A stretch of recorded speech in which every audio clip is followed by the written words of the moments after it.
Lebih dari 300 penjahat melarikan diri dari kejaran polisi ke luar negeri setiap tahun. Kebanyakan mereka bersembunyi di wilayah Asia Tenggara dan melakukan kriminal pada turis dan pengusaha. Hai, kembali lagi di channel Motekar. Bagaimana kabar kalian? Semoga dalam keadaan baik dan bisa menjaga kesehatan juga keselamatan. Kali ini saya akan membahas film action Korea berjudul The Roundup, yang merupakan sequel dari alur cerita film yang telah saya bahas sebelumnya, yaitu The Outlaw. Bagi kalian yang belum nonton, nanti saya sematkan di kolom komentar. Film ini memiliki latar belakang cerita 4 tahun setelah detektif Masuk-do menangkap Jang Chen, rentenir psikopat dari Cina. Sekarang Masuk-do mendapati tugas untuk menangkap tersangka yang kabur ke luar negeri. Lalu, bagaimana kisah selanjutnya? Agar mendapatkan informasi alur cerita film dari Motekar, jangan lupa like, comment, share, subscribe, dan juga tekan tombol lonceng untuk mendapatkan pemberitahuan terbaru. Dengan begitu, Anda telah turut membantu mengembangkan channel ini dan semua itu gratis. Sudahi basa-basi baso tahu ini karena lika-liku laki-laki terkadang berakhir luka-luka. Ikan hiu trading falas, yuk kita bahas.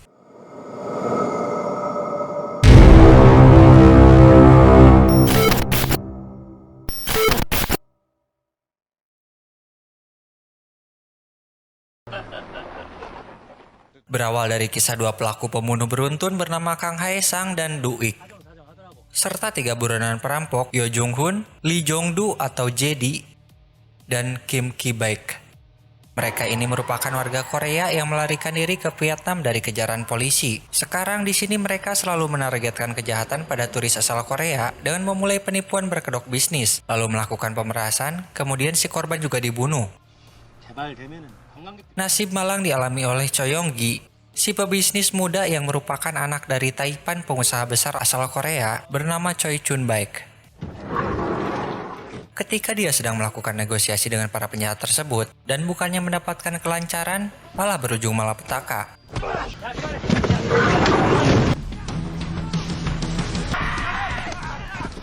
Dia diculik, lalu dibunuh ketika hendak melarikan diri. Kang Hae Sang juga menebas Kim Ki Baek saat beradu argumen dengannya. Selepas menghilangkan nyawa, Kang Hae Sang meminta tebusan pada ayah korban berupa uang. Tidak hanya itu, dia juga mengambil harta milik korban di penginapan. Kemudian berlanjut, ketika kejahatan lain terjadi di Korea, seseorang yang mengalami gangguan jiwa dengan sebutan nama Hedi menyandra 2 orang wanita di dalam minimarket. Dia merupakan pasien rawat dari rumah sakit jiwa yang kabur. Kejadian itu membuat gempar sehingga petugas polisi harus segera bertindak. Lalu tiba-tiba pahlawan datang, bertubuh gempal dan kekar, tidak lain tidak bukan detektif Masuk-do, atau panggil saja Detma. Dia merencanakan penangkapan secara diam-diam. Dengan bantuan anak buahnya sebagai pengalih perhatian, Detma perlahan menghampiri. Namun usahanya itu sia-sia karena kelebihan ukuran membuat barang di sana terjatuh. Hedi melihat dia menyelinap dan membuat perkelahian. Beruntung, tidak ada korban jiwa. 2 sandera juga berhasil diselamatkan.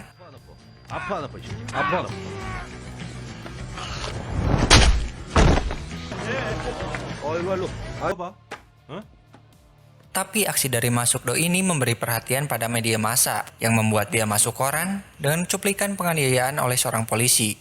Sehingga kejadian tersebut membuat atasan reserse kriminal polisi distrik sana murka. Tidak berlangsung lama, Kapten Jeon memberitahu bahwa Yo Jong Hoon, salah satu dari 3 orang buronan kasus pencurian perhiasan di Korea yang kabur ke Vietnam, kini dia menyerahkan diri. Melalui perdebatan singkat tentang siapa yang harus ikut ke sana, karena Detma sendiri dia tidak mahir berbahasa asing, pada akhirnya sang kapten akan menemani Detma untuk menjemput tahanan tersebut ke Vietnam dengan menjanjikan dirinya bisa berbahasa asing.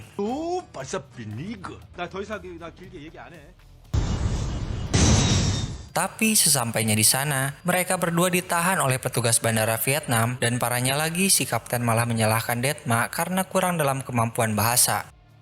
Beruntungnya seorang petugas konsulat negara, Park Chang-soo, menyelamatkan mereka, lalu diajak untuk jalan-jalan malam.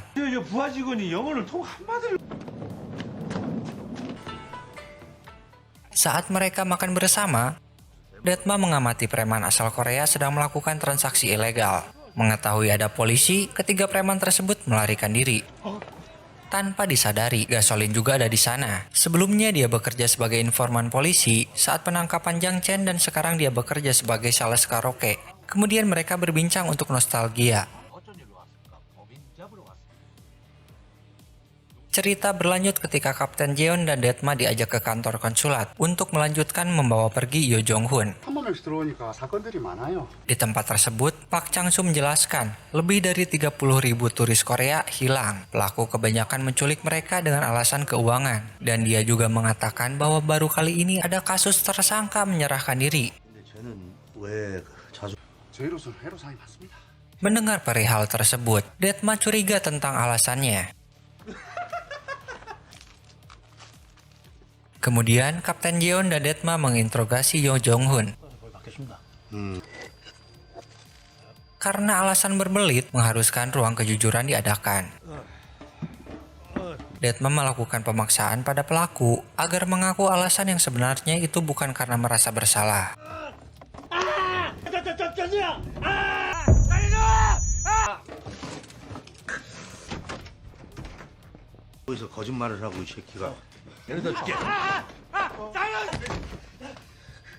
Membutuhkan beberapa waktu dan melalui berbagai cara, Jong Hun akhirnya buka mulut dan memberitahu bahwa alasan dia serta kedua buronan Kim Ki Baek dan Jedi dipaksa melakukan kriminal oleh Kang Hae Sang dalam aksi menipu Choi Yong Gi. Lalu si korban dan Kim Ki Baek tewas saat berurusan dengan Kang Hae Sang. Kedua mayat ini dimakamkan bersama di tempat persembunyian. Jong Hun juga menjelaskan sekarang Jedi bersembunyi di salah satu rumah karena dia takut kehilangan nyawa.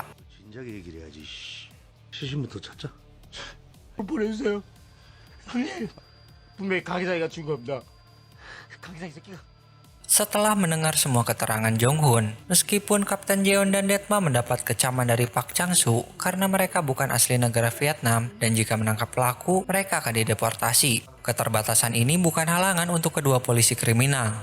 Mereka memaksa dan merencanakan pergi ke dua tempat tersebut.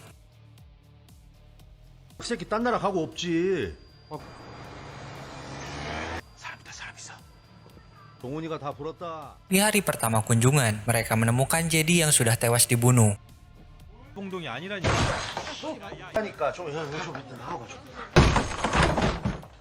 Kemudian hari selanjutnya, Kapten Jeon dan Detma didampingi Pak Chang Soo mendatangi tempat persembunyian Kang Hae Sang. Untuk menemukan keberadaan Kang, mereka menyelidiki tempat tersebut dan melakukan pencarian jasad korban dengan menggali tanah.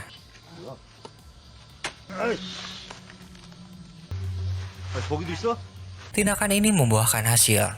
4 mayat ditemukan di lokasi. Kasus ini memicu pada kejahatan Kang Hae Sang, membuat polisi sektor Vietnam harus ambil keputusan. Bukan mendapat pujian, Kapten Jeon dan Detma malah dapat masalah baru. Polisi Vietnam marah pada mereka karena terlalu ikut campur mengurusi kejahatan dan mereka diancam akan dideportasi. Detma segera menelpon Gasolin untuk menjadi informan dalam menyelidiki Kang Hae Sang. Secara kebetulan, Gasolin juga mengetahui orang tersebut karena aksi pemerasan dan kriminalnya dan memberitahu bahwa ada kelompok geng yang diketuai oleh Raku sedang mencari-cari Kang Hae Sang. Singkat cerita, atas bantuan informasi dari Gasolin, dua polisi kriminal ini pergi ke tempat perkumpulan geng. Di sana Detma tanpa basa-basi langsung mencari orang yang bernama Raku.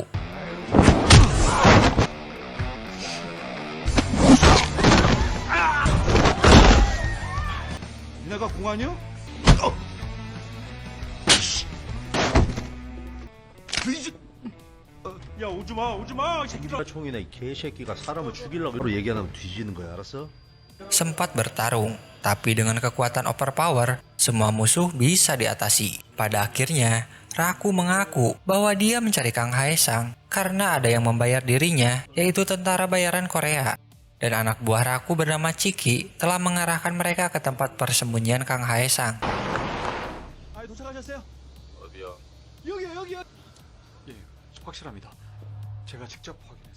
Setelah menginterogasi para geng, Detma segera menghubungi Kang Hongsuk untuk meminta bantuan dalam pencarian info Kang Haesang dan menanyai apakah keluarga dari Choi Chun Baik telah melaporkan kehilangan orang. Tapi Kang Hongsuk menegaskan bahwa belum ada siapapun yang melaporkan.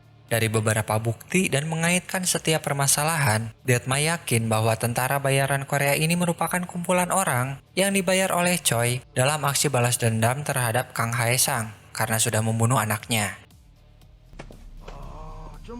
Cerita berlanjut ketika tentara bayaran berada di tempat persembunyian Kang Haesang. Di sana mereka menemukan harta curian milik Kang, lalu mengirimkannya ke Choi di Korea.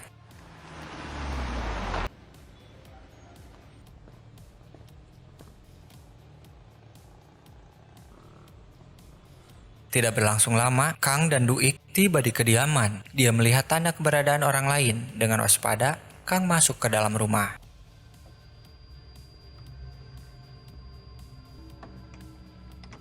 Karakter penjahat yang diperankannya begitu kuat dan sangat teliti. Meskipun lawan banyak, Kang sanggup mengalahkan mereka semua.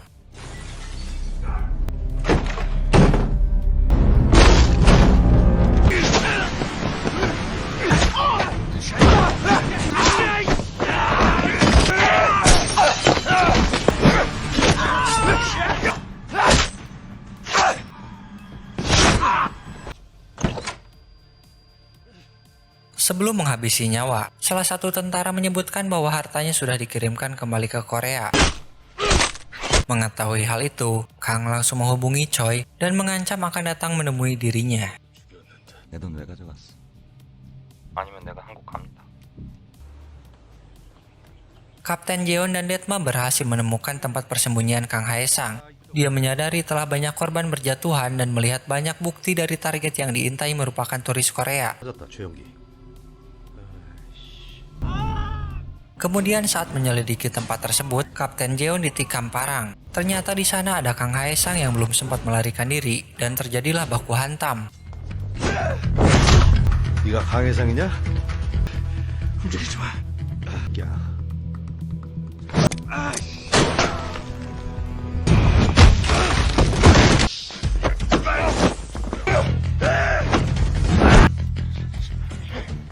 Meskipun Duik berhasil ditangkap, tapi sayangnya Kang Haesang berhasil melarikan diri. Kapten Jeon segera dilarikan ke rumah sakit karena luka tikam. 반장. Hongsuk menghubungi dari Korea, menjelaskan bahwa Kang Haesang sudah melakukan 4 pembunuhan dari berbagai negara dengan menculik korban dan meminta tebusan berupa uang. Tapi ketika keluarga mengirimkan uang, tidak satupun dari korban yang kembali dengan selamat. Ketika sedang menelepon, Pak Chang-soo mendatangi mereka dan menyatakan Kapten Jeon serta Detma akan dideportasi. 나 그 새끼 잡을 때까지 절대 못 가. 까지 하는 이유가 도대체 뭡니까? Tapi sebelum pergi ke bandara, Detma meminta bantuan Chang-soo untuk menemui Duik, rekan Kang yang tertangkap.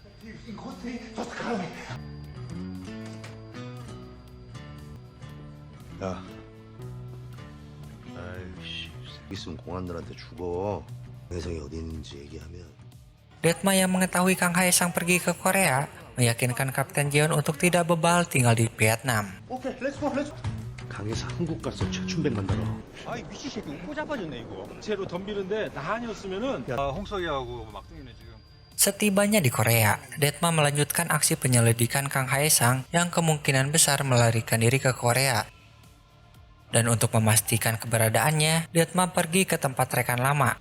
이번에는 제대로 할 테니까 잔금은. Seorang mantan ketua gangster, musuh dari geng Venom, Chang Isu, yang kini bekerja sebagai paruh waktu dan memiliki koneksi luas di bisnis ilegal. Detma meminta bantuannya untuk mengetahui bagaimana cara penjahat dengan leluasa keluar masuk negara. 이보쇼 돈 뗀 지 오래됐다니까. 자. 내 옛날에 장이수가 아이야. 사이에 들어온 게 있냐고. Melalui paksaan, akhirnya Chang Isu menjelaskan bahwa semua orang bisa bebas keluar masuk negeri menggunakan jasa penyelundupan kapal laut. 갑자기 찾아와가지고 또 못 살게 구네. 기네 진짜. 불렀냐? 아닙니다. Kemudian untuk lebih memastikan Kang Haesang sudah ada di Korea, dengan bantuan Hongsuk dan anggota kepolisian yang baru, Kim Sang-hon. Detma menyelidiki CCTV, dan benar saja Kang Hae-sang sudah berada di Korea. Sebelum melanjutkan, ada 2 orang lagi dari Filipina yang sampai di Korea, Marlon dan Kenny Roy. Mereka karakter baru, cikal bakal menjadi rekan Kang Hae-sang dalam menjalankan kejahatan. Masalah juga berlanjut. Kepala kepolisian memanggil Kapten Jeon dan Detma untuk segera menghadap dalam menjelaskan mengapa dideportasi dan melakukan kerusuhan di negara Vietnam. Dengan tindakan ini, reputasi kepolisian Korea akan menurun. Tapi seperti biasa, Detma menyuap kepala polisi dengan menjanjikan penangkapan kejahatan karena pelaku sekarang sudah di Korea. Jadi tanpa ada batasan, dia bisa menangkapnya. Nah, jika berhasil, kepala polisi akan semakin terkenal dan harum namanya. Kemudian Detma dan kedua anak buahnya datang ke tempat rumah duka keluarga Choi Chun-baik. Di sana mereka langsung disambut Kim In-suk yang merupakan ibu dari Choi Yong-gi, lalu meminta pertolongan Detma untuk segera menemukan pelaku pembunuhan. 일단에서 강해상 차를 찾았다. 내가 갔다 올게. Selepas dari rumah duka, Detma dihubungi anggota polisi lain karena mobil yang dikendarai Kang Hae-sang berhasil ditemukan. 회장님 내려가신다. 준비하고 있어. Tanpa disadari siapapun, Kang berada di rumah duka, membuntuti Choi Chun-baik dan memulai perkelahian.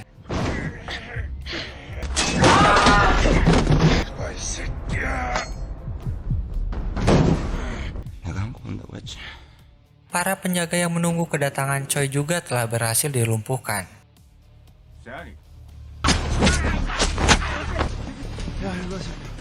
Dengan aksi ini, Kang beserta kedua rekannya sekarang menculik Choi. Sempat terekam aksi mereka oleh polisi dan mencoba mengejar, tapi karena kurang anggota, para penjahat berhasil melarikan diri.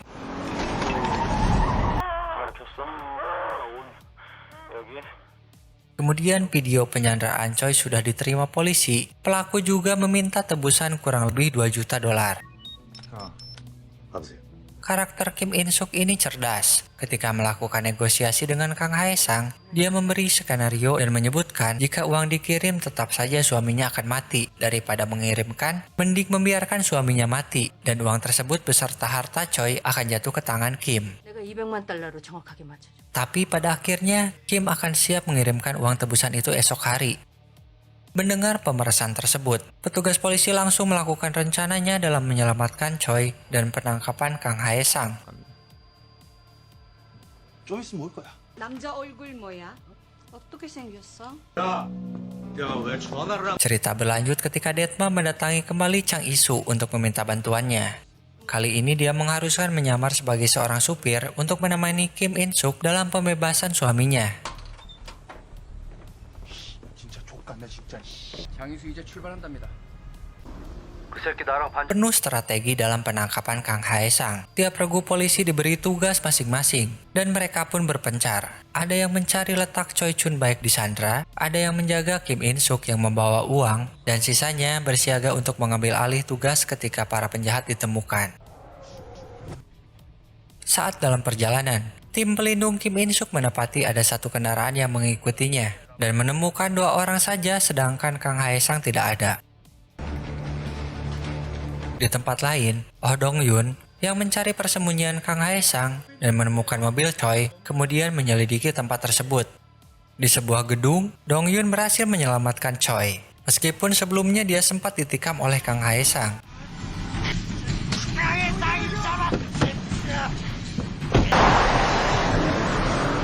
찾았어? 그래 찾았. 야마오도기.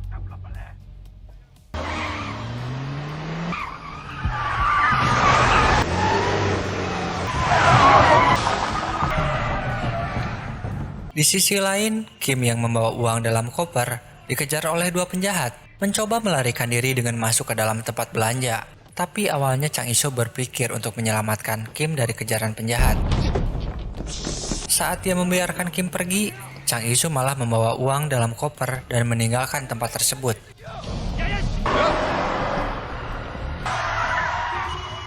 Di sana juga ada Kim Sang-hon dan Kang Hong-suk yang membantu, lalu mereka berkelahi dengan Kenny Roy.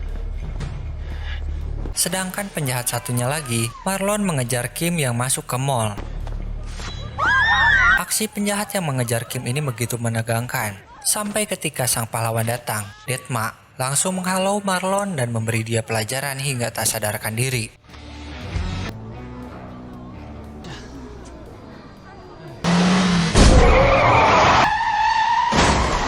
Chang Isu yang kabur dengan koper uang dihadang oleh Kang Haesang dan menabrakkan mobilnya. Tapi Chang Isu berhasil lari dari kejaran Kang dengan menggunakan taksi. Karena kesal, Kang Haesang melampiaskan amarah dengan cara membunuh 2 polisi lalu lintas. Kemudian berita tentang penangkapan 2 buronan telah tersebar. Kini Kang Haesang juga menjadi DPO karena telah membunuh 2 polisi. Dan Chang Isu menjadi tersangka dalam pembawaan uang tebusan. Kemudian cerita berlanjut ketika Chang Isu akan pergi ke Cina menggunakan kapal penyelundup dengan bantuan si mata satu. Entah bagaimana yang harus diungkapkan, tapi dari setiap seri film Don Lee, jika tidak ada peran Park Ji Won, seperti ada kurangnya. Terlebih lagi dia merupakan aktor yang berperan humor. Seperti pada adegan ini, saat akan pergi, Chang Isu malah bertemu dengan Kang Haesang dan parahnya mengaku bahwa dirinya adalah Jang Chen, si psikopat dalang utama dalam sequel The Outlaw.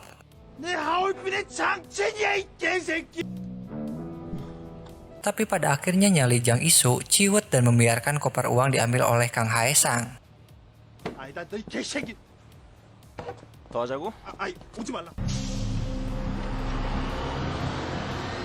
Saat Kang pergi menggunakan bis, Jang Isu langsung memberi informasi dan menghubungi Detma.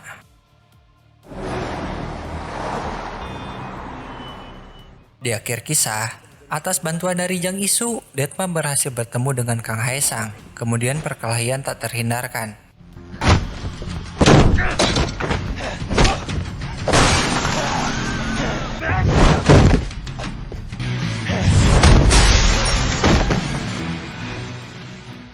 Kali ini menguras sedikit keringat Detma, tapi dengan kemampuan supernya, dia berhasil melumpuhkan lawan, dan ditangkaplah Kang Haesang.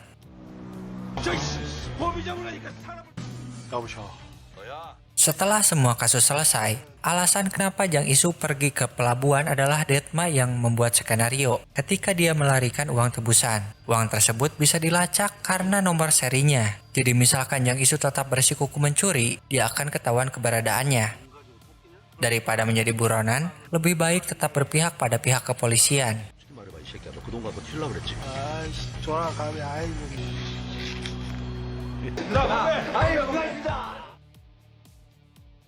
Jadi inilah lanjutan dari film The Outlaw. Bagaimana menurut kalian?